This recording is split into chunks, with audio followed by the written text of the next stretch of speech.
What's good, YouTube? It's your boy Choc, and unless you've been living under a rock, you guys know that patch 10 dropped, and it is arguably one of the most controversial patches in 2K history.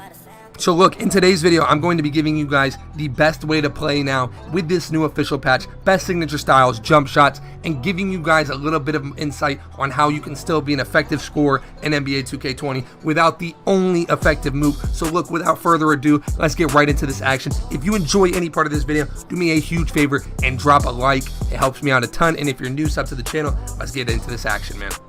Alright guys, so as majority of you know, patch 10 dropped, and patch 10 is by far the biggest patch that NBA 2K20 has had up to this point. Now the reason this patch is so big, let me show you guys the patch notes. Oh wait, it doesn't even say why in the patch notes, of course, which I'll never understand. I'll never understand why there's not transparency and what's being patched and what isn't, but you know, that's fine, whatever. The biggest thing that's been patched is the behind the back move. Yes, the explosive behind the back move that was arguably the only move that guards had is now out of the game, which this is very 2K-esque. As soon as you get comfortable with the meta, as soon as you start figuring the game out, 2K drops a bomb on you and the gameplay completely changes.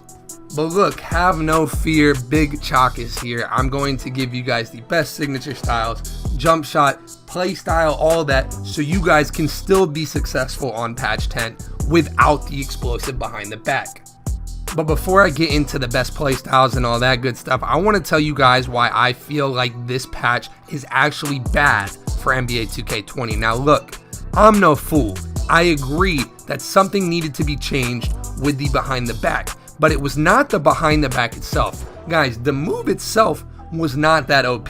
The biggest problem with the move was tight handles and the fact that it would stun defenders when people would do it. So that's what made it OD and impossible to guard, was the tight handles aspect of it. The move itself wasn't that bad. And my biggest thing is that with this year, there's really no move. So it's like that was the only go-to move in order to score.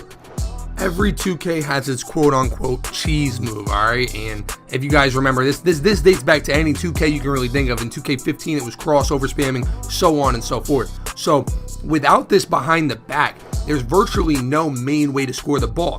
And yes, it actually sounds good because you're eliminating the quote-unquote cheese, but there's a big fear that happens when you make it extremely hard to play guard. The biggest fear is that people are going to stop playing guard and start making the game not fun again by running the double bigs, by bringing out the interior forces. The builds that require the least amount of skill are going to be what takes over the game again. Why? Because people don't want to necessarily be challenged. People want to do whatever is easiest for them and whatever they can be the most successful doing with the least amount of effort. And look, yes, it's cool, the behind the back is gone, you no longer have to see it spammed. For those of you who complained, congratulations, you get your wish. But there's no good dribble moves anymore, guys. I'm telling you, man, everybody's playstyle is going to completely change. And luckily for you guys, you clicked on this video, you're in the right place. I'm going to get you guys right with the best signature styles and the best playstyle in general. Trust me, guys, if you're watching my videos, I got you. I'm never going to let you out there be lacking on the virtual court. So look, I'm just telling you though, man, for those of you who are wishing it, be careful what you wish for, bro, because the gameplay is not the same, guys. It is so much slower. It's just not the same, I'm telling you, man. But look, without further ado, let's get right into this, man. So look, here are the signature styles that I am currently using. Alright, so for those of you guys who watch my videos, you know that this signature styles is looking quite different. Alright, now look, because of the gameplay change, you have to completely change how you're playing. So Pro 3 hesitation is still there, but the size up package you have to be using is Allen Iverson. And when I say have to be using, I mean have to be using, because the gameplay now is so focused on who can get off the most crabs.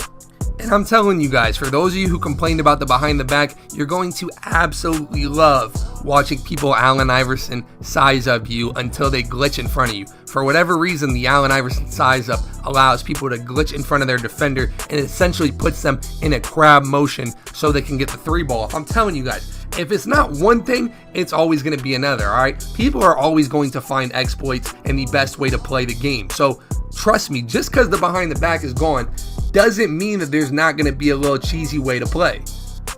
So trust me guys, throw those dribble SIGs on as soon as you can, but I'm not done. I'm going to give you guys something that a lot of people don't use. It's something that there's no reason you shouldn't be using, especially with how the patch is.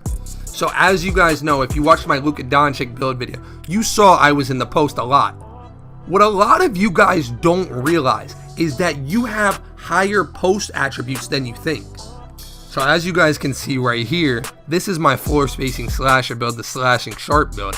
I have a 93 post fade. And what a lot of people don't even realize is that on majority of guards, your post fade is ridiculously high. And I'm telling you guys right now, these post fades are far more effective than you think and you realize. Now I've known about this for quite a while and I'm still labbing these post fades and these post hooks and all that good stuff, so I'm not 100% acquainted with my timing, which is why I missed that one that you saw right there. But the thing about post fades in NBA 2K20 is they're nearly impossible to stop. I mean, you genuinely have to get blessed with a great jump in order to get any type of good contest on it. And even if you do jump and you do time things right, smart post scorers, just like in years past, are going to use moves against you. They're going to use the, hey, you jumped, now I'm going up and under, and I'm going to kill you like that. I'm telling you guys, post fading might genuinely become a meta for guards. Yes, guards. I'm not even talking about big men here. Guard post fading is genuinely OD. So let's revisit these animations for a second. I'm still using Jumpshot 98, right? Let me tell you guys something right now. The biggest concern and the biggest problem that people had with Jumpshot 98 was at times when the latency would kick in from surrounding courts, and just, you know, 2K has a latency problem in general. When it would kick in, it made 98 extremely hard to green. Let me tell you guys something. In this latest patch, the latency is nearly gone, guys. And again, could this change at any given moment? Yes. Could you be watching this video a week from now and the latency problem arises again? You know, most likely. But at the current state, and as of right now, there's really no latency in the park or in stage. And I'm telling you guys, 98 is still the best jump shot. And let me tell you guys this as well. The jump shots got even faster. So 98 is even faster than it once was. And that makes it just that much more deadly than it already had been. So aside from dribbling and scoring, let's look at the best dunks and layups. So look, Long Athlete, the best layup package on NBA 2K20. I'm telling you guys right now, you need Long Athlete on because it gives you the best hop step animations and it makes it that much easier to score. For dunks, you guys know that I used to only run Russell Westbrook. Well, let me tell you guys something. That has changed to front clutches, quick drops off one, and Michael Jordan's dunk package, guys. The reason I stopped running Russell Westbrook's dunk package, I can't say Russell Westbrook, I keep saying Russell Westbrook. The reason I stopped using Russell Westbrook's bro, not gonna lie, if you're still watching this video, I challenge you to say Russell Westbrook 5 times fast. I guarantee you can't do it. I literally cannot do it, but that's not the point. Russell Westbrook, his dunk package, as much as I like it, the problem is a lot of time for me, it was triggering these cockback dunks at the wrong times, and it was costing me very important possessions and sometimes costing me games. So I no longer use that. I use front clutches and the dunk package that I showed you guys because they're much safer dunks and they usually pop up at the right times. Unlike Mr. Russell Westbrook, whose dunk package was doing me very dirty. I'm telling you guys, I lost quite a few games of getting the wrong dunks at the wrong time, and there's no worse feeling than having an open dunk and your my player deciding, hey, I want to cock it all the way back and get fancy. You get blocked and you lose the game. So trust me, you definitely want to make sure you guys run those dunk packages. But look guys, that is the end of today's video. If you have made it to this point in the video, I appreciate you guys watching. Listen, I know in regards to me, it's been an extremely tough and weird week. And guys, I appreciate those of you who continue to rock with me, continue to support me, even through the false claims and, you know, all these people who are trying to tear me down and ruin what, you know, took a long time and I worked hard to build up. So I appreciate those of you guys who, you know, have stuck around and you know, still continue to send me good DMs and, you know, are encouraging me on the back end, guys. Trust me. I don't talk about it enough, but it really means a ton to me, guys. You guys genuinely mean the world to me. I appreciate all of you guys who support so much. And as always, it's your boy Choc. Let's keep doing big things in 2020, and I'm out. Peace.